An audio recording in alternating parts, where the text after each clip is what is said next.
Many greetings to you guys. Welcome to the another video of my channel Royal Education. आज है हमारे पास story to build a fire जिसको लिखा है जैक लंडन ने. So without wasting any time let's get started. Jack London जो है वो उन कलाकारों में से एक हैं जिन्होंने बिना किसी की हेल्प के, बिना किसी की सहायता के अपने उपन्यासों को, अपनी कला को आगे बढ़ाया, उन्हें योगदान दिया विदाउट एनीवंस हेल्प. इन्होंने अपनी एजुकेशन ओकलैंड हाई स्कूल से एंड आगे की एजुकेशन यूनिवर्सिटी ऑफ कैलिफोर्निया से की. इनकी जो शॉर्ट स्टोरीज है उसमें से to build a fire and love of life बहुत ज़्यादा पॉपुलर हुए and he was basically an adventurist. तो इनकी जो हम स्टोरियाँ पढ़ रहे हैं टू बिल्ड अ फायर, उसकी इंस्पिरेशन भी इन्हें अपने एडवेंचरिस्ट होने के उससे ही मिली. तो इस स्टोरी में जो प्रोटैगोनिस्ट है, main character of the story, उसका इन्होंने कुछ नाम नहीं दिया है, सिर्फ मैन लिखा है. एंड सॉलिटरी का मतलब होता है अकेला व्यक्ति. हाइकर होता है पैदल यात्रा करने वाला व्यक्ति. लेकिन इनके साथ एक वुल्फ डॉग है. This man was accompanied by a wolf dog. ये अपनी यात्रा आरंभ करता है यूकॉन ट्रेल से हेंडरसन कैंप की तरफ. एंड हेंडरसन कैंप में इसके फ्रेंड इसका वेट कर रहे हैं from Yukon trail to Henderson camp. और वो दिन, जिस दिन ये यात्रा पर निकला, बहुत ही कोल्ड था, बहुत ही स्नोई था.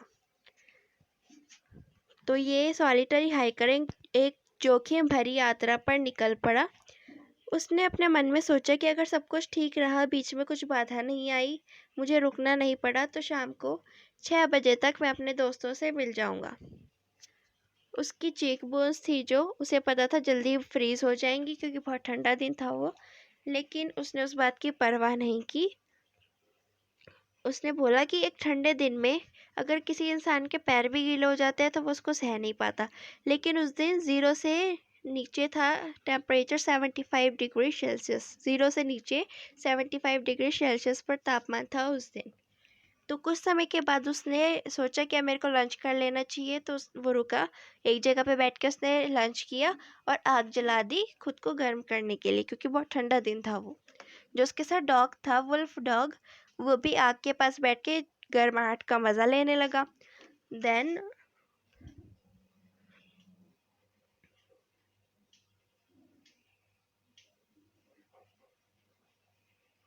उसके बाद उस आदमी ने अपनी आगे की यात्रा शुरू कर दी. आधे घंटे तक तो उसे बर्फ़ के नीचे पानी के कुछ भी लक्षण दिखाई नहीं दिए. लेकिन फिर अचानक वह एक बर्फ़ के कारण टकराया और उससे सीधा पानी में गिर गया. और जैसे वो पानी में गिरा, शिन्स क्या होती हैं, पिंडलियाँ, तो वहाँ तक गीला हो गया. उसके उंगलियाँ और उसके पैर सुन्न हो गए एकदम से. फिर उसको एकदम से जैसे ही वो गिरा और उसके हाथ पैर सुन्न हो गए, तब उसे सल्फर क्रीक की कुछ वर्ड्स याद आए. उसने कहा था कि कोई भी व्यक्ति कॉलनडाइक में ऐसी यात्रा नहीं कर सकता जिस दिन टेम्परेचर 0 से नीचे 50 डिग्री सेल्सियस हो. उस दिन कोई भी व्यक्ति कॉलनडाइक में यात्रा नहीं कर सकता. उसने आग जलाने की कोशिश की दोबारा से क्योंकि उसके हाथ पैर सुन्न हो गए थे. उसने अपने ग्लव्स को जिस पे बर्फ थी उसे इकट्ठे करके एक तरफ फेंका और देवदार के पेड़ के नीचे आग जला दी. जो कि उसने बहुत ही गलत काम किया क्योंकि उस पेड़ के ऊपर जो बर्फ थी उसने उसको हिलाया और सारी बर्फ आग के ऊपर गिरी, जिसके वजह से आग बुझ गई.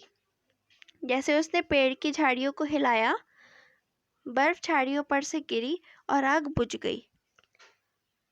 फिर उसने क्या किया, बहुत सुन थे, कुछ ना कुछ तो उसे करना ही था सरवाइव करने के लिए. तो सारी 70 मैचेस इकट्ठी करके उसने फायर जलानी शुरू करी.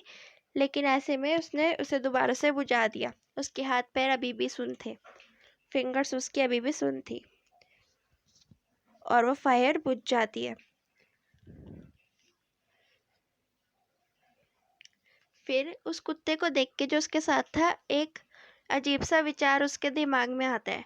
उसने एक बार सुना था कि एक आदमी जाड़े के तूफान में किसी बैल को मारकर उसके शव के अंदर, उसके शरीर के अंदर अपने को सरवाइव किया था. एक आदमी ने जो कि जाड़े के तूफान में फंस गया था, उसने एक बैल को मारकर उसकी बॉडी के अंदर सरवाइव किया था क्योंकि उनकी बॉडी बहुत ही गर्म होती है. तो उसने सोचा क्यों ना मैं इस कुत्ते को मार दूं और अपने हाथ को इसके अंदर गर्म करूं. लेकिन आदमी ने किसी ना किसी कारण कुत्ते को पकड़ तो लिया, लेकिन उसने यह फील किया कि मैं इस कुत्ते को मार नहीं सकता, क्योंकि उसके हाथ बहुत सुन्न थे। इस वजह से वो अपना नाइफ भी नहीं उठा सक रहा था ठीक से। तो उसने सोचा मैं इस कुत्ते को तो मार नहीं सकता हूँ, मेरे हाथ बहुत सुन्न है। तो उसने कुत्ते को जाने दिया। अब उस आदमी ने जान लिया कि वह अपनी डेथ एस्केप नहीं कर सकता। तो अब वो क्या करता है, वो आदमी भागना शुरू कर देता है। वो सोचता है मैं रनिंग करूँगा तो मेरे अंदर से थोड़ी सी हीट प्रोड्यूस होगी, जिससे हो सकता है मैं सरवाइव कर सकूँ। तो वो भागना शुरू कर देता है। उसके पीछे पीछे कुत्ता भी भागना शुरू कर देता है। लेकिन क्या करता है, वो आदमी अचानक से गिर जाता है।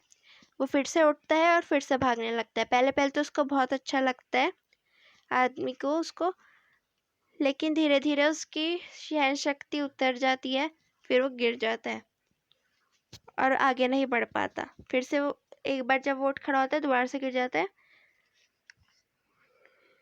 और उसने सोचा कि अब तो कुछ नहीं हो सकता, मैं अपनी डेथ एस्केप नहीं कर सकता। तो वो वहाँ पे आराम से लेट जाता है और एक कंफर्टेबल स्लीप में सो जाता है। वो सोचता है कि कल मेरे दोस्त मेरे को यहाँ पे पड़ा देखेंगे, मिल जाएगा मेरे दोस्तों को। वह वहीं पर लेट जाता है। वो जो डॉग था उसने उस मैन की डेथ को रिकॉग्नाइज कर लिया और वह वहाँ से भाग जाता है और दूसरे लोगों के पास वहाँ से भाग के चला जाता है, जहाँ पे उसे लगता है कि मेरे को थोड़ी सी फायर मिल जाएगी और खाने के लिए कुछ मिल जाएगा। उधर की साइड पे भाग जाता है वो डॉग।